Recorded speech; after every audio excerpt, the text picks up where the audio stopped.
May God bless you all. प्रभु आप सबको बड़ी आशीष दे। सो मैं भजन संहिता 103 आपके सामने रिसाइट करूँगा थोड़ा, जिसमें लिखा है कि हे मेरे मन यहोवा को धन्य कह, और जो कुछ मुझ में है वो उसके नाम को धन्य कहे। हे मेरे मन यहोवा को धन्य कह, और उसके किसी भी उपकार को न भूलना। वही तो तेरे सब अधर्म को क्षमा करता और तेरे सब रोगों को चंगा करता है।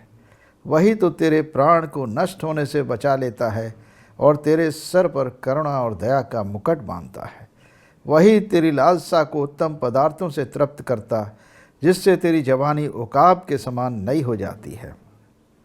यहोवा सब पिसे हुओं के लिए धर्म और न्याय के काम करता है। उसने मूसा को अपनी गति और इज़राइलियों पर अपने काम प्रकट किए। यहोवा दयालु और अनुग्रहकारी, विलम्ब से कोप करने वाला और अति करुणामयी है। हालेलुया। वो सर्वदा वाद विवाद करता न रहेगा, न उसका क्रोध सदा के लिए भड़का रहेगा। उसने हमारे पापों के अनुसार हमसे व्यवहार नहीं किया और न हमारे अधर्म के अनुसार हमको बदला दिया है। जैसे आकाश पृथ्वी के ऊपर ऊंचा है, वैसे ही उसकी करुणा उसके डरवैयों के ऊपर प्रबल है। उदयाचल अस्ताचल से जितना दूर है, उसने हमारे अपराधों को हमसे उतनी ही दूर कर दिया है। जैसे पिता अपने बालकों पर दया करता है, वैसे ही यहोवा अपने डरवैयों पर दया करता है।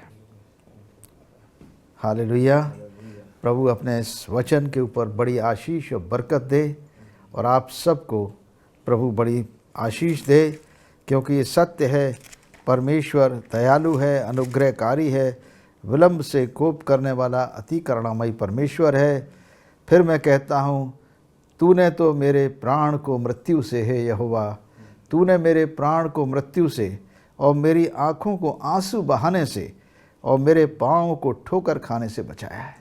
इसलिए हे प्रभु, तू धन्य है। यहोवा मेरी ओर है, मैं न डरूँगा। मनुष्य मेरा क्या कर सकता है। भजन संहिता 118 और 17 में लिखा है, मैं न मरूँगा परंतु जीवित रहूँगा और परमेश्वर के कामों का वर्णन करता रहूँगा। ये एक बड़ा जीने का उद्देश्य होना चाहिए। मैं क्यों जीऊँगा, मुझे क्यों जीवन चाहिए। आखिर मैं जीवित रहना चाहता हूँ तो दुनिया में किस लिए जीऊँ? अपने लिए, अपने स्वार्थ के लिए, शरीर की लालसाओं को पूरा करने के लिए? मैं न मरूँगा वरन जीवित रहूँगा। किस लिए? परमेश्वर के कामों का वर्णन करता रहूँगा। That is the job of the man. परमेश्वर के कामों का वर्णन करना ही परमेश्वर की महिमा का बखान करना है, मतलब परमेश्वर का धन्यवाद करना है। इसलिए हम सबको परमेश्वर का धन्यवाद निरंतर करते रहना चाहिए कि उसने हमें जीवितों की दुनिया में रखा है। लेकिन परमेश्वर दयालु है, वो हम पर दया करता है, हमारे देश पर दया करता है। उसकी कृपा है, उसकी मेहरबानी है कि हम जिंदों की दुनिया में हैं, सही सलामत हैं। इसलिए हमें उसका शुक्र और धन्यवाद करना चाहिए, और साथ साथ परमेश्वर का धन्यवाद करते हुए अपने मनुष्यों का, अपने पड़ोसियों का और अपने साथ रहने वाले लोगों का भी ख्याल उतना ही करना चाहिए जितना हम अपना करते हैं। प्रभु यीशु ने कहा, 2 आज्ञाएं दी कि तू अपने परमेश्वर को अपनी सारी शक्ति, अपनी सारी बुद्धि, अपनी सारी समझ, अपने सारे प्राण से प्रेम रख। दूसरी और बराबर की आज्ञा ये है कि तू अपने पड़ोसी से अपने समान प्रेम रख। यानी पड़ोसी किसी भी जाति और किसी भी धर्म का व्यक्ति हो सकता है। हमारा देश हर प्रकार की जातियों से, हर प्रकार के धर्म के लोगों से भरा हुआ है। हमारी यूनिटी डाइवर्सिटी में है, हमारा कल्चर डाइवर्स है, और फिर भी हम एक हैं, भारतीय हैं, भारत के लोग हैं, हम भारत के लोग हैं। इसलिए हम उतना ही एक दूसरे का ख्याल रखें जितना हम अपना ख्याल रखते हैं, अपनी देखभाल करते हैं, उतना ही हम दूसरों का भी देखभाल करें। इस मुसीबत के वक्त में, जबकि सारी दुनिया एक बड़े भारी महायुद्ध में लड़ रही है, संपूर्ण मानव जाति के खिलाफ शैतान ने युद्ध छेड़ रखा है। इस दुष्ट शैतान ने, जो परमेश्वर का दुश्मन, मनुष्य का दुश्मन है, वो अदृश्य शक्ति, चाहे वो वायरस के रूप में आ गई हो जो दिखाई नहीं देती है, या किसी प्रकार से आ गई हो, लेकिन ये मनुष्य और परमेश्वर दोनों का दुश्मन है।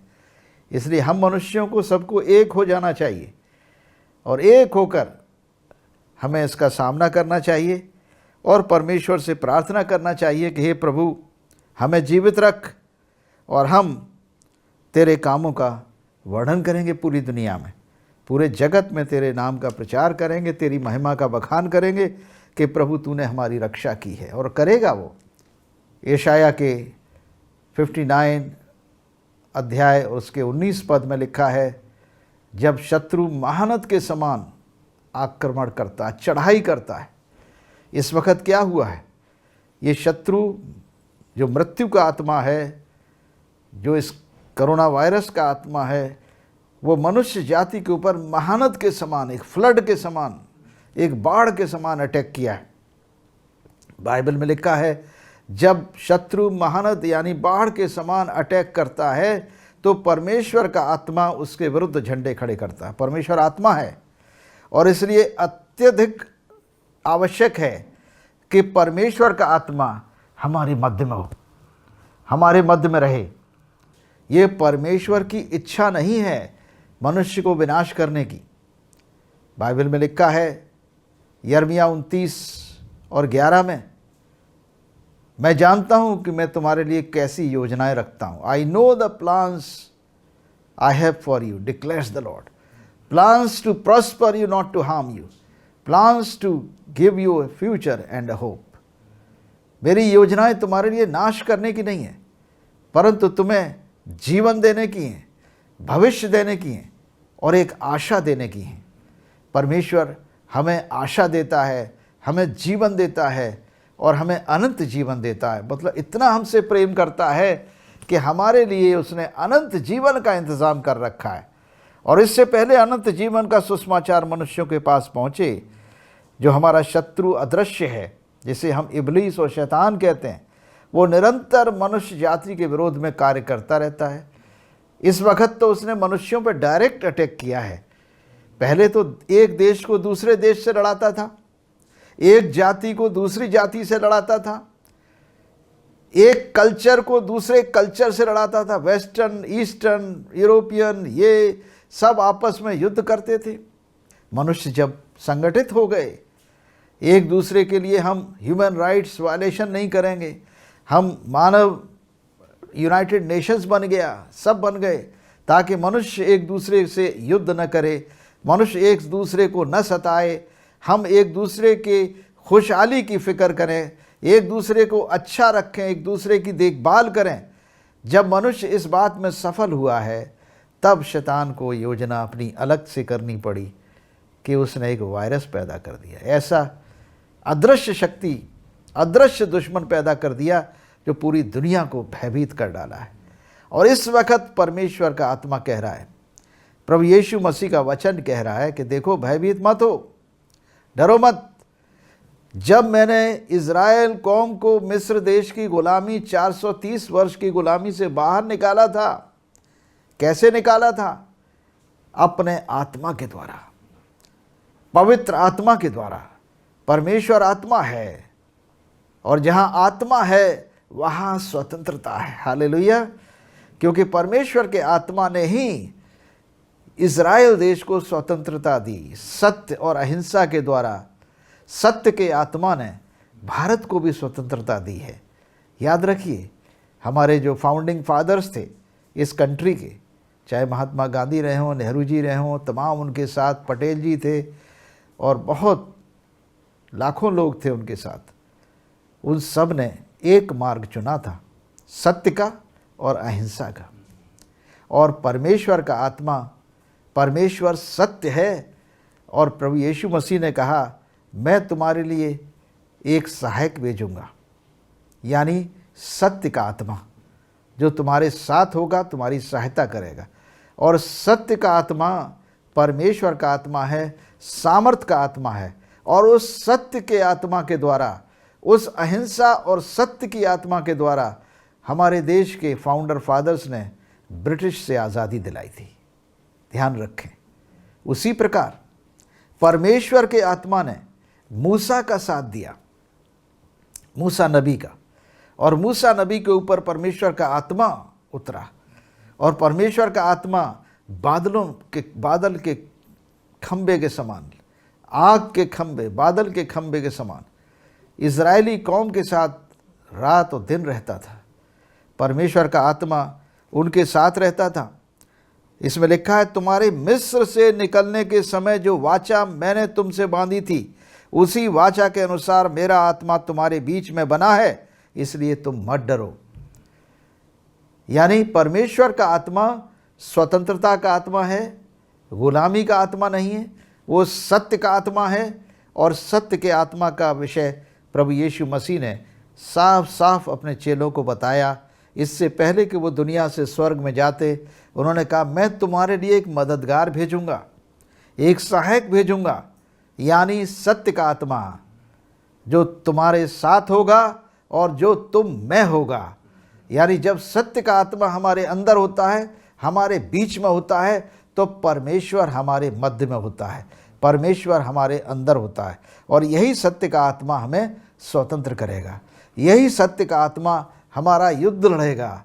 यही सत्य का आत्मा है जो परमेश्वर का आत्मा है। जब शत्रु महानद के समान, जब शत्रु हमारे ऊपर आक्रमण करता है एक बाढ़ के समान, तो यही परमेश्वर का आत्मा उसके विरुद्ध झंडे खड़ा करता है, यानी उसके विरुद्ध युद्ध लड़ता है। और इसी परमेश्वर के आत्मा ने मिस्र देश से इज़राइल की पूरी कौम को आज़ाद कराया था। यही सत्य का आत्मा है, और यही सत्य का आत्मा है जो मनुष्य को आज़ाद रखना चाहता है। वो कभी मनुष्य को गुलाम नहीं रखना चाहता। यही सत्य का आत्मा है जो मार्टिन लूथर साहब ने अमेरिका के अंदर स्लेवरी के खिलाफ एक बहुत बड़ा युद्ध लड़ा था। और स्लेवरी उस समय यूरोप, अमेरिका, सारे देशों से ख़त्म हो गई। जो काले लोगों को गुलाम बनाकर ले आया करते थे और उन्हें मनुष्य के समान ट्रीट नहीं करते थे, अपने बराबर उन्हें गुलाम के समान ट्रीट किया करते थे। लेकिन परमेश्वर का आत्मा उससे दुखी था। परमेश्वर का आत्मा एक मनुष्य को गुलाम बनाने से मनुष्य के द्वारा दुखी होता है। क्यों दुखी होता है? सत्य यह है, बाइबल में साफ लिखा हुआ है कि परमेश्वर ने मनुष्य को अपनी समानता और अपने स्वरूप में बनाया। चाहे वो काला हो, चाहे गोरा हो, चाहे पीला हो, चाहे नीला हो, चाहे किसी देश का हो, चाहे किसी जाति का हो, चाहे किसी धर्म का हो, हर मनुष्य परमेश्वर की समानता और उसके स्वरूप में बनाया गया है। परमेश्वर ने जब मनुष्य को बनाया तो एक आदम बनाया, और उस आदम को मिट्टी के पुतले में परमेश्वर ने उसके नथनों में सांस फूंका और मनुष्य जीवित प्राणी बन गया। लिखा है परमेश्वर ने मनुष्य को अपनी समानता और अपने स्वरूप में बनाया है। तो कौन मनुष्य है जो अपने स्वरूप को बिगाड़ना चाहता है? कोई भी तो नहीं चाहता। हम में से कोई नहीं चाहता कि हमारा स्वरूप बिगड़े। हम रोज़ अपने स्वरूप को बनाते हैं, अच्छा रखते हैं, नहाते धोते हैं, दवा गोली लेते हैं, इलाज कराते हैं, तंदुरुस्त रहते हैं, एक्सरसाइज करते हैं, खाते पीते हैं, अच्छा भोजन करना चाहते हैं ताकि हम तंदुरुस्त रहें, हमारा स्वरूप अच्छा बना रहे। जब हम अपने स्वरूप को इतना अच्छा रखना चाहते हैं तो जीवता परमेश्वर जिसका स्वरूप मनुष्य है उसे वो अच्छा क्यों नहीं रखना चाहेगा?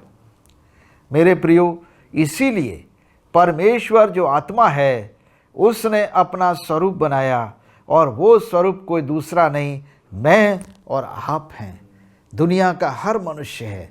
आपका दुश्मन भी परमेश्वर का स्वरूप है, आपका दोस्त भी परमेश्वर का स्वरूप है, आपकी जाति भाई परमेश्वर का स्वरूप है, और आपके गैर जाति लोग भी परमेश्वर के स्वरूप हैं। आपके धर्म के मानने वाले भी और जो आपको नहीं मानते हैं वो भी परमेश्वर के स्वरूप हैं। इसलिए हमें यीशु ने साफ साफ कहा कि तुम अपने पड़ोसी से अपने समान प्रेम करो। क्यों कहा? इसलिए कहा कि पड़ोसी मनुष्य है और वो परमेश्वर की समानता और उसके स्वरूप में है। वो किसी भी हालत से तुमसे कम नहीं है। परमेश्वर उससे उतना ही प्रेम करता है जितना हमसे करता है या आपसे करता है। आप जितना परमेश्वर से प्रेम करते हो, परमेश्वर आपसे प्रेम करता है, और उतना ही परमेश्वर आपके दुश्मन से भी प्रेम करता है। इसलिए सब कुछ यीशु मसीह ने बदल दिया, सब कुछ बदल दिया।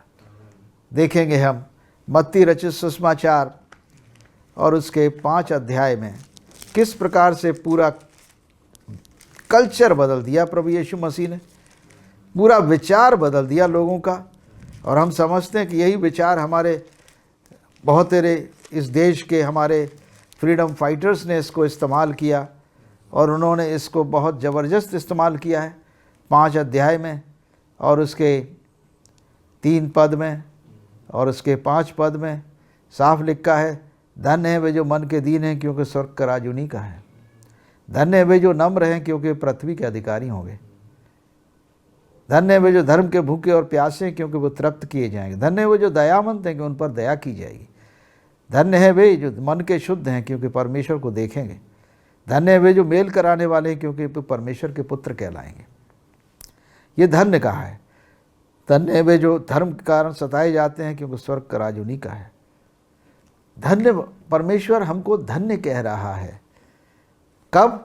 जब हम नम्र और दीन हों, जब हम प्रेम करने वाले हों, एक दूसरे से प्रेम करें, एक दूसरे को देख सकें, दयावंत हों क्योंकि हम पर भी दया की जाएगी। जब आपके पड़ोसी ज़रूरतमंद हों तो आपको उन पर दया करनी चाहिए, तरस खाना चाहिए। परमेश्वर दया और तरस खाने वाला परमेश्वर है। और प्रभु यीशु मसीह ने उसी पर नहीं, उन्होंने एक नया नियम दे दिया। इसलिए न्यू टेस्टामेंट को नया नियम कहते हैं। पुराना नियम में दांत के बदले दांत, आँख के बदले आँख, हाथ के बदले हाथ, जो जैसा किया वैसा ही बदला लिया जाता था। लेकिन प्रभु यीशु मसीह ने दुनिया को नया नियम दिया। वो नया नियम है क्या? नया नियम एक नए तरीके से जीने की राह है, एक नए व्यवस्था है। और ये नई व्यवस्था पवित्र आत्मा की सहायता से ही मनुष्य कर सकता है। इस नई व्यवस्था पर नया जन्म लेना पड़ता है, दूसरा जन्म लेना पड़ता है। अभी हम उसके बारे में आपको बताएंगे, उस व्यवस्था के बारे में। पहले तुम व्यवस्था देख लें, नई व्यवस्था है क्या। पुरानी व्यवस्था में सुन चुके हो, 43 पद से मत्ती 5 अध्याय, तुम सुन चुके हो, कहा गया था कि अपने पड़ोसी से प्रेम रखना और अपने बैरी से बैर। परंतु मैं तुमसे कहता हूँ, यीशु मसीह कह रहे हैं, कि अपने बैरियों से प्रेम रखो और अपने सताने वालों के लिए प्रार्थना करो, जिससे तुम अपने स्वर्गीय पिता की संतान ठहरोगे। क्योंकि वो भले बुरे दोनों पर अपना सूर्योदय करता है और धर्मी और अधर्मी दोनों पर मेघ बरसाता है। क्योंकि यदि तुम अपने प्रेम रखने वालों से प्रेम रखो तो तुम्हारे लिए क्या फल होगा? क्या महसूल लेने वाले पापी लोग ऐसा नहीं करते? यदि तुम केवल अपने भाइयों को नमस्कार करो तो कौन बड़ा काम करते हो? क्या अन्य जाति भी ऐसा नहीं करते? इसलिए चाहिए कि तुम सिद्ध बनो जैसा तुम्हारा स्वर्गीय पिता सिद्ध है। स्वर्गीय पिता प्रेम में सिद्ध है मेरे प्रियो, जबरदस्त प्रेम में सिद्ध है। यूहन्ना के 3 अध्याय और 16 पद में लिखा हुआ है कि परमेश्वर ने जगत से ऐसा प्रेम रखा कि उसने अपना इकलौता पुत्र दे दिया, यीशु मसीह को दे दिया, कुर्बान कर दिया, जगत के लिए भेज दिया, ताकि जो कोई उन पर विश्वास करे वो नाश न हो परंतु अनंत जीवन पाए। मेरे प्रियो, मनुष्य शरीर नहीं है, केवल मनुष्य आत्मा है जो शरीर में रहता है। यानी प्राइमरली वी आर स्पिरिट्स। हम ओरिजिनली आत्मा हैं, क्योंकि हमें परमेश्वर ने अपनी सांस से पैदा किया है। हमारा जन्म किसी मनुष्य से पैदा नहीं हुआ। शुरुआती दौर में हमारी आत्मा, हमारा पहला आदम परमेश्वर की आत्मा से उत्पन्न हुआ है और उस प्रकार से मनुष्य बना पहला, और उसी से लगातार हम लोग पैदा होते चले आ रहे हैं। तो मनुष्य आत्मा है परंतु शरीर या मिट्टी के घर में रहता है। इसका अर्थ ये नहीं है कि मनुष्य केवल मिट्टी का घर है, समाप्त हो गया, कहानी खत्म हो गई। ऐसा नहीं है। आत्माएं मरती नहीं कभी, सदा जीवित रहती हैं और आत्मा का उद्धार होना आवश्यक है। उसके उद्धार के लिए ये मुक्तिदाता आया और यही परमेश्वर के आत्मा की बातचीत जब प्रभु यीशु मसीह के पास एक निकोदीमस नाम का व्यक्ति आता है जो यहूदियों का सरदार था। यूहन्ना के 3 अध्याय में लिखा इसका जिक्र है कि ये मनुष्य यहूदियों का सरदार था। उसने यीशु के पास रात में आकर पूछा, हे रब्बी, रब्बी का अर्थ है गुरु, हे हम जानते हैं कि तू परमेश्वर की ओर से गुरु होकर आया। यीशु मसीह से कह रहा है कि हम जानते हैं। वो यहूदियों का सरदार है, पढ़ा लिखा आदमी है, ज्ञानी है, धर्म का ज्ञानी है और वो यीशु मसीह को पहचान गया है और उनसे कह रहा है, हे रब्बी, हम जानते हैं कि तू परमेश्वर की ओर से गुरु होकर आया है, क्योंकि कोई इन चिन्हों को तू दिखाता है, यदि परमेश्वर उसके साथ न हो तो नहीं दिखा सकता। यीशु मसीह कौन से चिन्ह दिखाते थे? कोढ़ी को छू लिया, कोढ़ी ठीक हो जाता था। अंधे की आंखें छू ली, अंधे की आंखें खुल जाती थी। बहरों के कान खुल जाते थे, गूंगे बोलते थे, लंगड़े चलते थे। दुष्ट आत्माएं थरथराती और कांपती हुई यीशु को देखकर निकल के भाग जाती थी। बीमार चंगे हो जाते थे, मुर्दे जिंदा हो जाया करते थे। यीशु एक आवाज़ देते थे, 4 दिन का मुर्दा लादर कब्र में से निकलकर बाहर आ गया। विधवा का बेटा, उसको यीशु ने कहा उठकर खड़ा हो जा। एक सिनेगॉग के अधिकारी की बेटी मर चुकी थी, यीशु ने कहा बेटी उठ, वो उठकर खड़ी हो गई। इस प्रकार के आश्चर्य कर्म प्रभु यीशु मसीह इस दुनिया में किए, ऐतिहासिक है वो, और वो इज़राइल के इतिहास में दर्ज हैं, रोमन इतिहास में दर्ज हैं। उनके तमाम आश्चर्य कर्म। रोमन सल्तनत और रोमी लोग प्रभु यीशु मसीह के चेले नहीं थे, उन्हें मानने वाले लोग नहीं थे वो, परंतु मानने वाले तो यीशु मसीह के क्रूस पर टंगने के बाद पैदा हुए हैं भाई। उससे पहले तो कोई मानने वाला नहीं था, सब दूसरे लोग थे। और वो पूरी कौम जो नई पैदा हुई है, नए नियम में पैदा हुई है, ये यीशु मसीह के क्रूस पर चढ़ने के बाद, उनके जी उठने के बाद पूरी दुनिया में ये खुशखबरी सुनाई गई है कि देखो, परमेश्वर का पुत्र जिसने अपने आप को पापियों के हाथों दुख उठाया और पापी मनुष्यों के हाथ दुख उठाकर हमें नया जीवन देने के लिए वो कब्र में गाड़ा गया और तीसरे दिन मुर्दों में से जी उठा। इसलिए हमारी आशा जीवित आशा है कि हम निश्चय अनंत जीवन में प्रवेश करेंगे प्रभु यीशु मसीह के दूसरे आगमन पर। यहाँ पर क्लियर है, रब्बाई जो तुम करते हो वो कोई मनुष्य नहीं कर सकता यदि उसके साथ परमेश्वर न हो। कोई इन चिन्हों को नहीं दिखा सकता। यीशु ने उससे कहा, मैं तुझसे सच सच कहता हूँ, यदि कोई नए सिरे से न जन्मे परमेश्वर का राज्य देख नहीं सकता। अब वो अनंत जीवन की बात पूछने आया है प्रभु से, और यीशु मसीह सीधे सीधे जवाब उसको ये दे रहे हैं कि तुझे नए सिरे से जन्म लेना अवश्य। निकोदीमस ने कहा, जब मनुष्य बूढ़ा हो गया है तो कैसे जन्म ले सकता? क्या वो अपनी माता के गर्भ में दोबारा जाएगा? कैसे लेगा? यीशु ने उससे कहा, मैं तुझसे सच कहता हूँ, जब तक मनुष्य जल और आत्मा से न जन्मे तो वो परमेश्वर के राज्य में प्रवेश नहीं कर सकता। यानी आत्मा से जन्म लेना अवश्य है। इसका अर्थ यह है कि शरीर से जन्म पहला मनुष्य लेता है, जो माता और पिता के द्वारा इस जन्म पृथ्वी पर वो पैदा होता है, और उसके बाद दूसरा जन्म यानी नया जन्म पवित्र आत्मा में होता है। विश्वास का जन्म है ये। प्रभु इसे नया जन्म कह रहे हैं। अचंबा न कर, मैंने तुझसे कहा कि तुझे नए सिरे से जन्म लेना अवश्य है। हवा जिधर चाहती है उधर चलती है, तू उसका शब्द सुनता है परंतु नहीं जानता वो कहाँ जाती है, किधर जाती है। जो कोई आत्मा से जन्मा वो ऐसा ही है। निकोदीमस ने उत्तर दिया, ये बातें कैसे हो सकती हैं?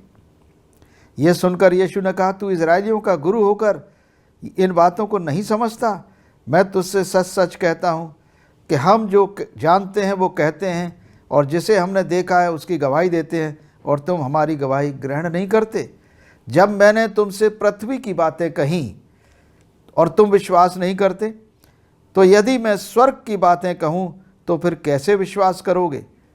यीशु कह रहे हैं, कोई स्वर्ग से नहीं उतरा, कोई स्वर्ग पर नहीं चढ़ा, केवल वही जो स्वर्ग से उतरा, अर्थात मनुष्य का पुत्र जो स्वर्ग में है। अब प्रभु यीशु मसीह ने अजीब बात कह दी उस समय, अपने आप को प्रकट कर दिया कि मैं हूँ कौन।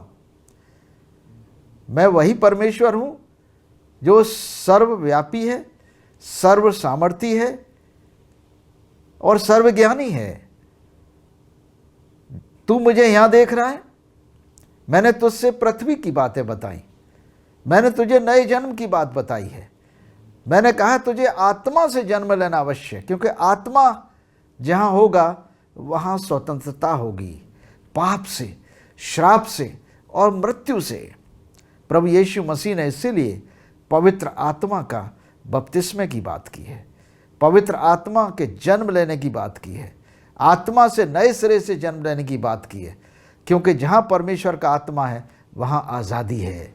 हमने आपको आज़ादी से शुरू किया था और बताया था किस प्रकार परमेश्वर की इच्छा है, और परमेश्वर का आत्मा है जो मनुष्य को स्वतंत्रता रखना मांगता है। इसलिए हर आदमी स्वतंत्र रहना चाहता है, लेकिन असली आज़ादी के लिए प्रभु यीशु मसीह कह रहे हैं आत्मा के द्वारा जन्म लेना अवश्य है। और ये जन्म हम कैसे पाएं? ये जन्म हम विश्वास के द्वारा पा सकते हैं। परम प्रधान परमेश्वर ने हमारे लिए ये विधान बनाया है कि उसने अपने पुत्र को एक निष्पाप और निष्कलंक मेमना बनाकर पृथ्वी पर 2000 साल पहले भेजा, ताकि वो मनुष्यों के स्थान पर प्रायश्चित करे, सारी मानव जाति के पाप और श्रापों की जिम्मेदारी लेकर परमेश्वर पिता से कहे, हे पिता, इन्हें क्षमा कर दे, ये नहीं जानते क्या कर रहे हैं। इनके अधर्म, इनके पापों का बोझ मैं अपनी देह पर उठाकर क्रूस पर चढ़ जाता हूँ, ताकि ये लोग पाप के लिए मरकर धार्मिकता के लिए जीवन बिताएं, और मेरे कोड़े खाए जाने से ये लोग चंगे होंगे। और इसीलिए आप तमाम मसीह सेवकों को चंगाई के लिए प्रार्थना करते देखते होंगे, और लोग चंगे भी होते हैं। क्यों होते हैं? ये मनुष्यों की ताकत नहीं है, ये पवित्र आत्मा की शक्ति है। प्रभु यीशु मसीह के कोड़े खाए जाने से उनकी देह पर अधर्म का बोझ, अधर्म के कोड़े, अधर्म के कारण रोग और बीमारियां भी उत्पन्न होती हैं, पाप के कारण तमाम श्राप उत्पन्न होते हैं। इन सारे श्रापों को, पापों को यीशु ने अपनी देह पर उठाया था, और उसके लहू के द्वारा हमारे पाप, हमारे अधर्म धोए जाते हैं, ताकि हम उसके लहू को अपनी देह पर लगाएं, अपने प्राण पर लगाएं, और हम उसके द्वारा स्वतंत्र हो सकें। लहू में आत्मा है मेरे प्रियो, यीशु के लहू में आत्मा है, पवित्र आत्मा है, और वही पवित्र आत्मा है जो मनुष्य जाति को स्वतंत्र कर सकता है। कैसे? पाप से और मृत्यु से, उस अनंत मृत्यु से। देखिए, पहली मृत्यु हर एक मनुष्य को होनी है, पहला जन्म हुआ, पहली मृत्यु हुई। अब दूसरा जन्म मरने के लिए नहीं है, वो आत्मा का जन्म है, और वो आत्मा का जन्म है अनंत जीवन, अनंत काल का जीवन।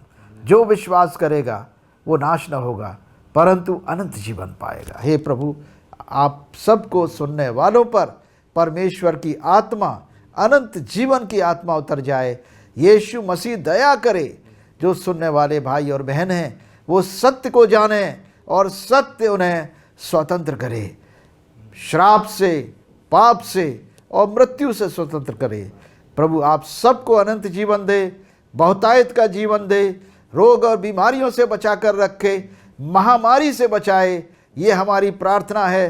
हे प्रभु यीशु, हमारे देश पर और हमारी दुनिया पर दया कर, यीशु के नाम से हम मांगते हैं, आमीन। जय यीशु।